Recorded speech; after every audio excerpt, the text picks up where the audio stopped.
That face doesn't look happy. No, I'm just shocked, but okay, I'm here. It's fine. Like, it's fine.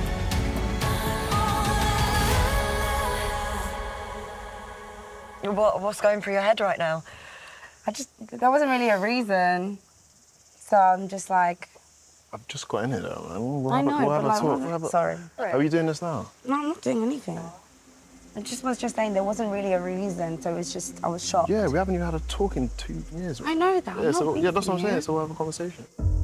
I'm so tired of I'm always, every single time, I'm always attracting unserious guys. Why? What have I done? Maybe you're attracting unserious guys because you are unserious. Don't shoot the messenger, bruh. Don't shoot the messenger.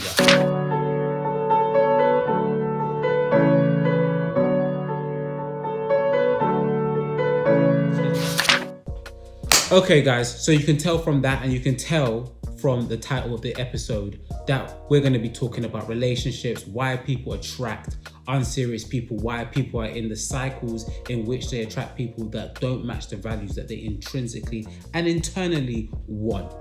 Maybe it's your fault. Have you ever thought about that? Think about that. Think about that before you start screaming on camera. Now, I'm aware, guys, this is probably a skit. Obviously, the Tyler and Kaz situation is quite different. We need to see that play out and see where it unfolds to. By the way, if there's any background noise, I'll do my best to get rid of it. But it's my mum. She is chatting her ass off in the back. So I'm going to do my best, guys. Please forgive me. However, we're going to dive into relationships. We're going to dive into why people attract unserious people, why I attracted unserious people, why you may be attracting unserious people or people who are not matching up with the values in which you want. Let's go. First of all, guys, let's start by breaking down this clip once again. I'm so tired of I'm always, every single time, I'm always attracting unserious guys. Why? What have I done? Damn. I just want to know what baby girl was going through, you know, if I'm keeping it all the way real. But as you can see from that clip and the Tyler and Kaz clip as well, the style of in which they are dealing with this situation, to me, resembles someone who has the characteristics of anger management issues. Why are you so angry? Why are you so angry? And also, are you going to live long being that angry?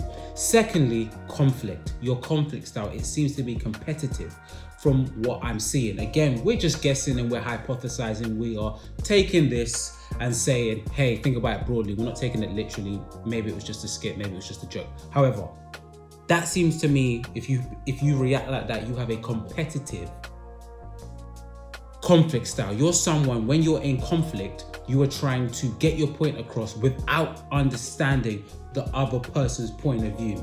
Here's what it is about what conflict styles are. Check this clip out. Number 3, competing. Those who display this style have a tendency to prioritize their own needs and goals over that of others.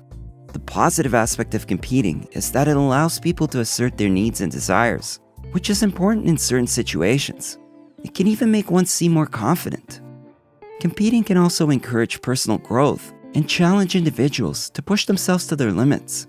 On the negative side, when people become overly competitive and focused on winning at all costs, it can create a sense of aggression and hostility. You see, the problem with conflict styles and the problem with that conflict style in particular, although it has some benefits and there is a time and a place in which to use a competitive conflict style, typically in relationships, more often than not, it will leave someone feeling resentful against you, leaving someone feeling as if you're not hearing them, and it will build resentment, anger, and frustration from the other opposing party. Maybe at times at work, it's a place to use a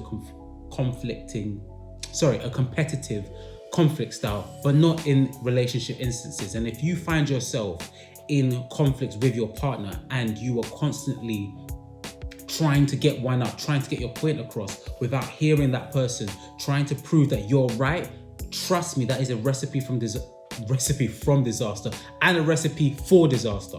Now, I gotta keep it real with you guys. I've been there where I thought, you know what, I'm right. I'm the one that's right. You ain't listening and I'm gonna get my point across. And I'll be real, I'm not too bad at getting my point across. However, for the most part, it left my partners. Huh? Different partners at the time, not multiple partners at one time. That sounded mad. But it left them feeling as if I wasn't listening, I wasn't paying attention, and it created resentment. And when I've been on the other end of it, because hey, I'm not always the aggressor. Sometimes I can be an avoidant with my conflict style. And avoidant people with conflict styles typically... Avoiding. Some folks have a strong aversion to conflict and would rather avoid it altogether. They might downplay an issue or pretend it doesn't exist instead of confronting it head on. Now, there are some positives to avoiding conflict. It can keep arguments from happening and help maintain a peaceful relationship. It also gives people time to think about their feelings and come up with a thoughtful response. But there are some downsides too. Avoiding conflict can mean issues don't get resolved and communication suffers, and that can damage relationships. It may also create tension and make people feel uneasy around each other.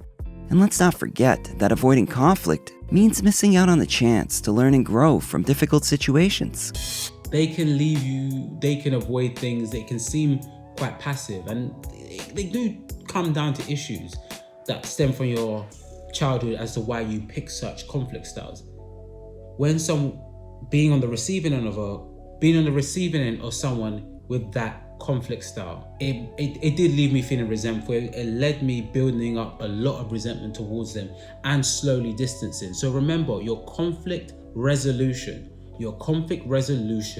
in these scenarios, in these instances, are extremely important. How you deal with conflict in a relationship, how you communicate frustrations, will also be in part in what you attract and how your relationship grows and blossoms going forward. So don't avoid what your conflict style is. Look into conflict styles. The links will be in the description, and try to understand why you pick conflict styles, when it's time to pick a conflict style. There are many different conflict styles, and I would say the one that I recommend from that list is the collaborative one, for the simple fact of this. Collaborating. Collaborators prioritize finding a solution that works for everyone, instead of just focusing on their own needs and wants. Of course, this is often a good thing because it leads to mutual respect and understanding as people work together to find a solution that benefits everyone involved. It can also foster creativity and innovation since it encourages thinking outside the box and considering multiple perspectives. But let's not forget the challenges that come with collaboration. For example, if there's a lack of trust or communication, it can be tough to find that win-win solution. And sometimes, it can be rather time-consuming to come up with the perfect plan. A collaborative style allows you to understand and listen to all these different people. The problem with a collaborative style typically is that it takes a lot of time. It takes both parties wanting to find a resolution. And sometimes you can feel like you didn't get your point across or what you wanted exactly. And again, it takes time. There was a little paper I saw, and it discusses why different conflict styles are so important, and people who exercised healthy conflict styles typically had more satisfying and long-lasting relationships. However, the problem with, again, collaborative and healthier conflict styles and healthy conflict resolution styles is that you could potentially, now this is potentially, and those people who participated in that project, some of them dropped off and fell off and broke up because doing and having a healthy conflict style and exercising that is work. It's like going to the gym, it's continuous. And those couples who individually didn't want to put the work into themselves to be open and honest and collaborate, they broke up. They wasn't going to last. It wasn't built to last. So that is one of the downsides to having a healthy conflict style, is that it requires you to work. It's not for the faint of hearted here. And it brings me to this further point. Understanding your personality, understanding who you are, understanding your do's and your don'ts, and why you have these do's and these don'ts. Go back. Why are you someone who has anger in particular moments? Why are certain things triggering you? Understanding that will also, if I'm being real with you guys, help you understand and see it in other people. When you understand your own red flags, you will see other people's red flags even quicker.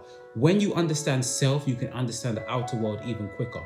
However, understanding who you are is important. for a number of reasons. The clingy and the distant are always together. What happens is the avoidant person always attracts the clingy, because if a distant independent person met another distant independent woman, they don't have the glue to keep them together. They also don't feel validated by somebody who doesn't care to see them. But when they meet that clingy partner, they get the validation that I'm loved, but then they don't have to put in the work because they know that she'll love you and cling on to you regardless. The best way the ego defends itself is saying, I don't need anybody to be there for my emotional needs. I don't need to talk about my feelings. I don't need to connect. I don't need someone in my space all the time. So they replace what they didn't get with what they don't want. And so when they meet somebody who's trying to emotionally connect with them, they label it as, I don't need this, and they'll distance themselves. But when she leaves, they're in pieces. So they obviously do need it. They just don't know how to navigate this need alongside their trauma. So they end up pushing away the very people that they love and are trying to love them. And they attract clingy partners. See, I'm someone who typically will have a more distant personality style linked to a lot of things. I have PTSD, I have a very avoidant abandonment issue, something that I'm working on every day. However, I'm distant and I pick clingy partners, typically. And before doing a bit of work on myself, I tend to pick clingy partners and was a little bit, like the video said, icked out by them, annoyed by them. But like the video said, when they left, I was a mess. I was destroyed. I would actually fight to get them back and then repeat the cycle, because I felt more comfortable feeling as if I never needed them, not realizing they were important to me in those moments. And it's important to understand these things about yourself. Are you someone who's more naturally to be the clingier partner? Are you someone who's more someone who naturally falls into being the distant partner?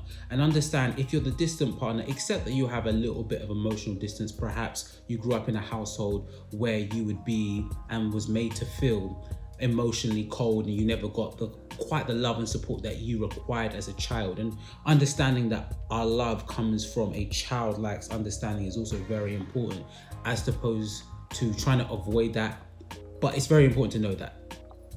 Understanding these things will help you, knowing that I'm more distant, my partners tends to be more clingy, coming together, accepting their love, trying to be as more available for them, and clingy partner as well, accepting that there may be days or two where they aren't able to fully give themselves to you because they themselves are afraid and scared to love someone so openly and honestly and transparently. So both understanding understanding yourself, and it will help you understand the kind of partners you attract, understand what they give to you, what they bring for you, avoiding that cat and mouse scenario, and understand that it's not a chase, it's trying to come together despite the traumas and tribulations that you may have faced in the past. Don't use them as crutches, use them as sources of understanding to improve yourself. And the problem with not understanding this stuff, or maybe having a very thin understanding, saying, well, I do this because, without doing the work to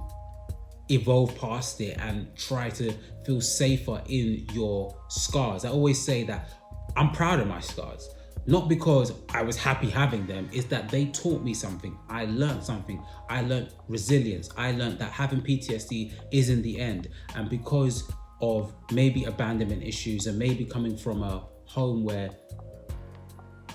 love wasn't as tangible as other homes, doesn't make me unlovable. And I think it takes a lot of people to understand that they themselves are lovable. They themselves don't have to chase after love. But without understanding that you are prone to finding abusive partners, and also you're prone to being an abusive partner at times if you don't understand your scars and why you have your scars and how to overcome these scars and be honest and transparent with yourself. You see, one thing about my videos, they're all about seeing things from another perspective and being honest with yourself. Period, point blank. See, there was this article that discussed, and the article's name is Does Self-Love Lead to Love of Others by Eli J. Finkel. See, Eli J. Finkel highlights the importance of high self-esteem, having self-esteem, and having high self-esteem allows you to find a partner that they themselves you can love with your full and open heart. And when you ignore pretend if scars aren't there, avoid scars, you can't quite love someone so openly and purely. However, little fun fact on that article itself, where they discuss also that this new age form of loving yourself and you must love yourself has a little downside. If you're someone who has a love style that forms something more like romanticism. That's Tchaikovsky saying, wait a minute, fuck all this purity, this artistic ideal, this discipline. I thought this was meant to be about the individual. I want to express me, and this is how I feel. And that's the germ of romanticism. It's passion over reason.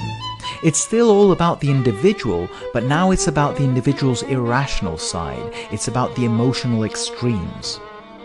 And so you get a rebellion against the world of rationality and science. Screw the future, screw progress. Romanticism is about nostalgia. As you can tell from that clip, romanticism is a very fantasized version of love, a very honeymoon version of love. If you're someone who idealizes that kind of love and you love yourself like that, you could be prone to developing narcissistic personality traits. Maybe not narcissistic personality disorder in total, but narcissistic personality traits. So remember this when you're trying to learn to love yourself. Love the scars as much as you love the strengths. The flaws help make the strengths help make the flaws.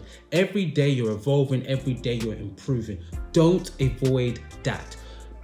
When you try to gloss over things and love things in an idealistic way, even your partner, it can create unhealthy relationships and where you're running from relationship to relationship to relationship. And the article actually goes on to says that people who love themselves in that kind of romanticized version tend to be love rats, constantly trying to find the perfect form of love. And romanticism creates that, as you can see from the video as well. My friend that I work with, funny enough, was telling me about his new partner and how, well, they're not together. They're kind of like en route to partnership. And he's like, they speak every day, they text every day, they call every day. And on top of that, they link about 3 times a week. And I said, careful, because you've got to keep that energy up. And that's the thing about romanticism, is that it lives in a fantasy. The honeymoon period is beautiful, but typically guys, girls, if you're dating someone who is clingy or someone who's not used to that kind of almost bombardment of love, and me myself, I've bombarded people without even realizing I'm doing it. When you drop off that energy, you create an anxiety in that person because they're like, whoa, where's this all gone? What have I done wrong? I'm constantly thinking about this person and they're not messaging me. They're not calling me to see how I am. Are they thinking about me as much as I'm thinking about them? And I get it. I'm a distant guy. I'm emotionally cold. It's when you are like that, it's because you're trying to understand your own mental world. And you're also more secure in understanding that you don't need to speak to your partner every day to know that they love them. However, when you start with a certain pace, understand that you got to keep it up, and trying to just change them and say, oh, accept that I won't speak to you every day. When you started with that program, you're going to constantly have attention. You're going to constantly be in a space and in a place where tension comes from. Back to what I said at the beginning. These situations, typically, we are the arbitrators and the creators of our own demons. So a man shall thinketh, so a man shall create. If you start a certain way, understand there's a level of maintenance that must come towards it. And don't be surprised when the partner turns and says, where's this all gone? Again, it's about communication. Like we said about conflict resolution, collaborating, understanding maybe being up till 4 a.m. every day wasn't sustainable. But check-ins every day are important to help quell the anxiety of the clingier partner. And also the continuous check-ins, the regular check-ins for the distant partner will make the clingier partner less clingy, while you being less stressed, less anxious, and it brings you more out of that distance and holding on to those abandonment issues of being slightly cold. It brings you out of that and evolves into a healthier form of love, which can be passed down to your children. So don't avoid that, people. Don't avoid that. But this all comes from understanding yourself first, looking internally. When you try to avoid the internal, it can create a lot of problems, put it like that. You see, the problem typically with these kind of videos, it's like it kind of idealizes love anyway. Oh, you must do this and your relationship will be perfect. Even some of the clips I've played, and I think it's important to understand that we live in a beautifully flawed world, keeping it real. And there are people who have different neurodiversities, different personality disorders. And as long as those people are doing the work, you can love these people. This clip from a doctor, or a psychologist actually, made me realize that. Check it out. If you are in a relationship and you really want to make it work, which I think is worthwhile, right? That's why we're making this video. This is a video about don't run for the hills, because that's what our media tells us. Our media tells us, hey, if you've got a crazy ex, leave. But the truth of the matter is that people with borderline personality disorder are human beings and are just as deserving of healthy relationships and love and stability as anyone else. The unfortunate thing is chances are they were traumatized at some point in their life, which makes it harder for them to successfully do that. And so as you ride that roller coaster, I'd strongly recommend that you actually see a therapist. And so do everything that you can to stay stable yourself. Because remember, their sense of self relates to who you are, right? They become a mirror. So the key thing, and this is how relationships help people with BPD, is that the more stable you are, the more stable they will become. So don't give up on them, because they're wonderful, beautiful human beings. And don't fall for the highs or the lows. Good luck. You're gonna need it. You see why I love that clip? It gives you hope when you have someone you love and you have someone you've been building with, that despite their maybe neurodivergence, maybe personality disorder, that there is hope. But as the video said, it requires you as a partner to work on yourself and keep a level of serenity and balance. On top of that, I think what the video missed, which I've been saying throughout the video, is that the partner themselves, you have to have the confidence that they are working on themselves with you there, without you there, and even if you wasn't there. That's the key. That's the key when it comes to people who are flawed and broken. And we are all flawed and broken. Don't let anyone on this internet capture you and say, oh, you know, you've got to do this and this and this and it's all perfect. No, it's a continuous battle. And there's so much in this world that we understand now of neurodivergence, personality disorder. Shouldn't mean we should summarily dismiss those people. But if we see them doing the work, let's try and work with them. However, it's like anything. You get a car that's a bit old and broken, understand you're gonna have to put a lot of work into the car. It's not gonna work straight away. So you yourself have to put work into yourself for that relationship to work. But I thought I'd put that there just so you have hope if you have someone that you love that has a flaw or comes from a certain mental health background, that as long as both of you are putting in the work for yourselves, this should be called put in the work, this fucking video, you have hope. And your relationship will blossom and have something beautiful. And I just want to leave you with this quote. It comes from Stormzy, his song Please, which, funny enough, I actually don't think is a good song, but I think it's a beautiful quote. And the quote is, with this pain, I'd rather paint and try and turn this broken picture into something that it ain't. I think that's all we're trying to do. Even myself, with my flaws, with the people that I've hurt, the people I've disappointed, the broken hearts, I'm just trying to make these pictures, this life, this broken picture into something that it ain't. Like loving someone who has maybe a personality disorder, who's quite high on the spectrum of whatever neurodivergence that they have.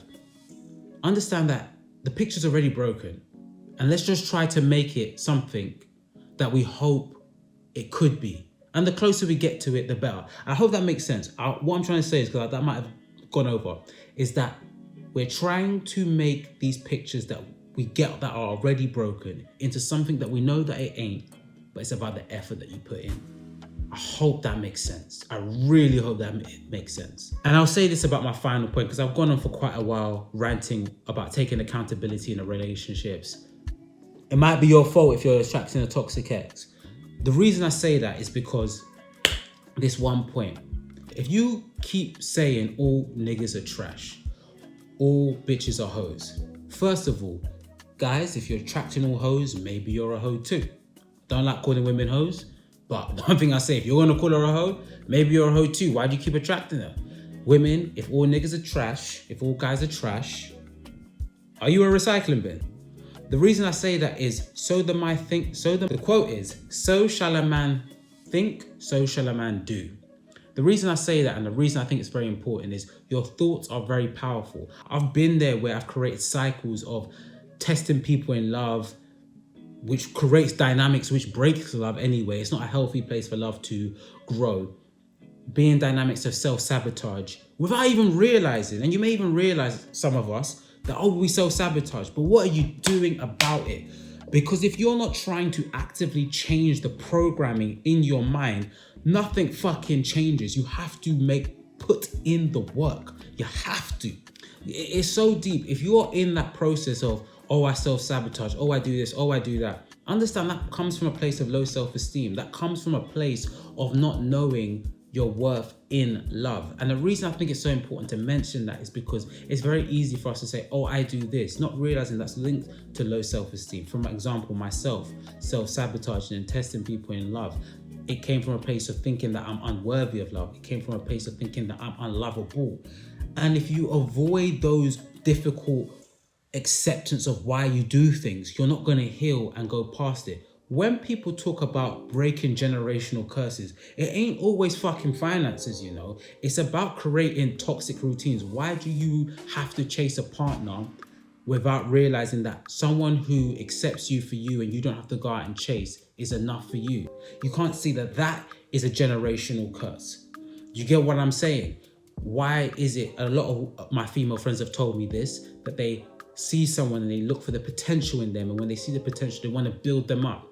A lot of people, and a lot of women in general as well, when they go for partners who they have to build up, it comes from a childhood trauma of having to earn love, having to show that they are worthy of the love by building them up and saying, hey, now I'm worthy of your love. And I've been there myself, Captain Save-A-Ho, once I was. Trying to earn their love, because again, certain environments made you feel that love had to be earned. You're more than that. But understand where that comes from. Understand the low self-esteem, the low confidence, why you do that. Unpack your own story, because that might not necessarily be your story. It might help you understand your story, but it might not be your story. So unpack yours, look inside of you, and you'll help find the answer that you're looking for. Again, law of attraction. So a man thinketh, so shall a man do. If you are there thinking negative about men, thinking men are trash, trust me, you're gonna attract trash. And you may think, I don't think men are trash, I just think my past is trash. Why in the past did you attract trash? Why? Ask yourself that. Oh, all men are just cheaters.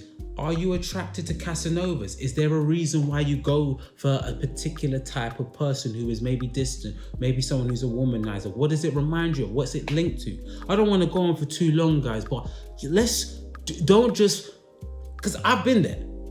I said, you know, all my exes are crazy. And I was like, well, if all my exes are crazy, I remember one time I had to tell myself, if all my exes are crazy, maybe I'm Maudsley Hospital. You know what I'm saying? You know what I'm saying? Like, maybe I like crazy. Why do I like crazy? What does it remind me of? Why do I keep going there? Because I clearly am attracting it, and I clearly keep getting it. So I might have a crazy or Maudsley Hospital where I think I can save the crazy. And does that make me crazier thinking that I can save the crazy?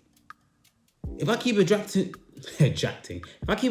people who don't have a screw loose, do I have all my screws? Ask yourself that, and you'll hopefully find an answer and a place of serenity where you find a newer partner who can love this version of yourself. Remember, when you break up from someone, when you leave someone, you've broken something, so you must mold into something new. If you go into something old, you repeat the cycle in which you had again. You'll be tested over and over again until you surpass it.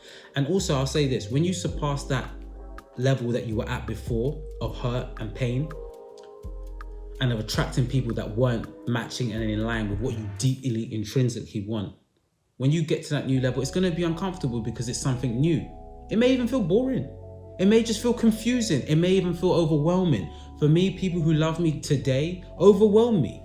I get compliments. I'm like, yo, stop, because I'm not used to it. But that's a good thing. Learn to get used to the new level that you're at. I really went on, didn't I? I really went on. I was really passionate about this. I hope you enjoy it. Please like, share, and subscribe. We're trying to get these videos up. We're trying to get these videos better. If there's background noise, I apologize. Next week, it will not be the same. Like, share, subscribe. I'm out. There's hope for all of us. I'll leave you with this final quote. Don't be with anyone that makes you fight for their validation. Be with someone who reminds you often that you are worth everything. Okay, I'm out.